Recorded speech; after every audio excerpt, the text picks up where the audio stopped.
Hey guys, welcome to another episode of Walt's How-Tos and Reviews. So today I'm going to talk about, I just bought the Apple AirPods Pro is what they're calling it, not 3. And I feel like Apple was maybe a little sneaky on how they release this. I know a lot of people are expecting the event possibly tomorrow, which is Tuesday because they pushed their earnings call back a day and whatnot. But I just saw about 45 minutes ago, they put up a video on YouTube of their AirPods Pro, and on the website, it's the first thing there now and you can buy it. So I went ahead and bought it.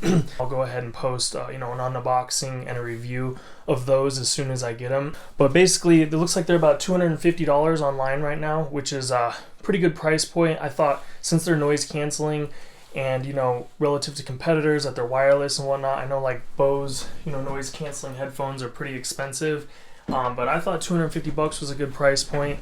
I am planning on buying all the new Apple products. I think they're coming out with their new laptop, the 16-inch, a new iPad, and obviously they've already announced their new Mac Pro that's coming out, their desktop computers. So I've been watching them closely, which is why I noticed that it just popped up suddenly and bought it right away. So I'm going to get into some of the new features for the AirPods Pro that I'll be reviewing as soon as I get them and discussing. But the biggest thing is that it's got noise cancellation. So basically they have a microphone that faces out into the world. It picks up the noise that's coming in, and then it creates a noise when it sends in the signal into your ear that basically takes those waves and cancels them out. So that way, if you're doing something loud like mowing your lawn, hopefully if you're listening to a podcast or something now, you're going to be able to hear it a lot better. Also, the AirPods are going to go into your ear a little bit more. They say it's a customizable sizing, but it's nothing new you haven't seen in other earphones before. Basically, there's going to be a silicone tip, and there's 3 different sizes for different shapes and sizes of ears. So you have a small, medium, large, depending on the size of your ear canal and the hole. You'll put on the size that works best, put it in your ear, and it should create an immersion effect and have a little bit better of a job of actually getting that immersive surround sound with noise cancellation, so you're not hearing the outside noises. If you're on a construction site or something loud, you'll hopefully be able to hear your music or your podcast better, or your YouTube videos. They're going to have a transparency mode, so you'll be able to click on the AirPod and you will be able to turn off the noise cancellation. So, if you're in a certain environment and you see someone's talking to you, you can click on that. What'd you say? Something like that. They claim, obviously, that's going to be amazing sound quality. I think their big thing is they're saying that it's going to have an auto equalizer tuning capability that's going to adjust to your ear shape, which is a pretty bold statement. It could just be some presets and they'll change it based on, a few different things. I'll try to play around with that when I review them and see, if I can notice anything there. So it's going to have a little bit of sweat and water resistance. They're not going to be waterproof. So if you drop them into a glass of water, they're not claiming that that's going to stop that. It's IPX4 is what they list on their website, which basically from what I read here is just saying that some water drops it's going to be able to prevent, but it's not fully immersible. You're not going to go swimming laps with these in your ear, but it is nice to know that they have some protection in there in case you do spill a little bit of water on them or you're out in the rain. It should work, be okay, but I'm sure they're going to say do that at your own risk. Obviously Apple isn't going to cover that under warranty or anything. So just like the old AirPods, it's going to be automatically on when you put it in your ear. They're going to have some light sensors that are going to be able to tell when it's in your ear or not, or some optical sensors as they put it. Quick charging in the case, that's nice. It looks like it's still the lightning port that actually goes into the AirPods, but then it's a USB-C cable that plugs into the charging unit. So not full USB-C, but it's a step in the right direction. They can be charged either wirelessly or with the cable, just like the last AirPods.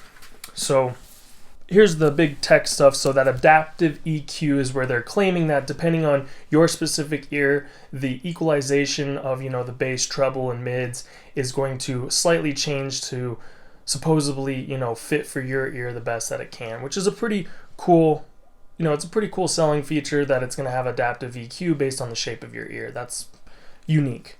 A vent system for pressure equalization. So if you're listening to something that's very bass heavy, there's just going to be a vent system so it doesn't feel like there's pressure building up in your ear. So it has a low distortion driver, which is just claiming they're going to be able to deliver powerful bass without having the sound distorted. They also have a super efficient high dynamic range amplifier, producing a pure, incredibly clear sound while also extending battery life. So they're basically saying these things are going to sound awesome. High bass, really good treble, good mid-range, really clear, crisp audio. They claim that it has super low latency, even with the noise cancellation. So my expectation is they're going to be pretty awesome. So I hope they don't let me down when I try them out, but I really think Apple's going to deliver here. I know they've been working on it for quite some time.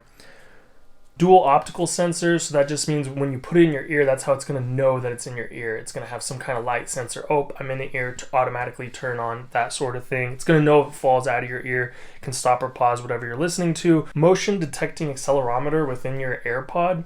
That's pretty exciting. I'm not sure what they're going to be able to do with that, but I'm sure they'll think of a lot of cool things to come in the future. And I'm actually really excited to see what kind of features and benefits they give with that accelerometer in there. So it's actually gonna have a force sensor. You're actually gonna be able to press, I don't know if it'll be an actual button, but it'll be a force sensor. So when you squeeze, I believe on that bottom tip of the AirPod, you're gonna be able to play, pause, answer a phone call. But I think that big thing is when you press and hold, it's gonna turn off the noise cancellation so you can hear your surrounding environment if someone's trying to talk to you or something like that. And obviously, Siri capabilities and everything like that. Looks like, they go over the size and weight. Obviously, the case is longer. They're a little bit different shape, as I'm showing you here on the screen. So basically, they're saying you're going to get about 4.5 to 5 hours of being able to listen to these with the active noise cancellation on and the off. They're claiming more than 24 hours of listening time and more than 18 hours of talk time. 5 minutes in the case provides about 1 hour of listening time and about 1 hour of talk time. So that's pretty impressive. You're going to be able to put it in the case for just 5 minutes, and then you're going to have an hour charge for listening or being able to talk. That's pretty impressive. The connectivity is Bluetooth 5.0. And it's got that H1 chip in there. So again, guys, really exciting news. You're able to buy them. I've already purchased them through Apple, and I'll be getting them soon. They're compatible. It looks like it goes all the way back to the iPhone SE, the iPhone 6S Plus, and 6S will be working. So I'm guessing if you have an older, iPhone, I believe this is the 4 or 5. Says it won't work with this. Since I have the old stuff, I'll try and see if I can get it to work with the newest iOS that this will allow me to download and stuff. So for the MacBook Pro, it's saying that it's going to go back to mid 2012 to 2015. I do have a mid 2012 MacBook Pro, and I also have a 2011 MacBook Pro. So I'll see if I can connect them to either device. For the Apple Watch, from a Series 1 to a Series 5. So I do have the Series 5, but I also have the original Apple Watch. So I'll be able to see if I can connect it to that, because they actually had the Apple Watch, then Series 1, 2, 3, 4, 5. So I'll see if I can connect it to that original Apple Watch just to see how the connectivity is, and if there is anything there, connects to your Apple TV and that sort of thing. Thanks for tuning in to Walt's how-tos and reviews. As soon as I get these, I'm going to play with them all day long. Then I'll make a review video of the new Apple AirPods Pro, so stay tuned for that. Also, just like I said, as soon as that MacBook Pro 16-inch comes out, I'm going to be buying it and getting it as soon as possible, as well as the new iPad Pro. All right, thanks guys. See you soon.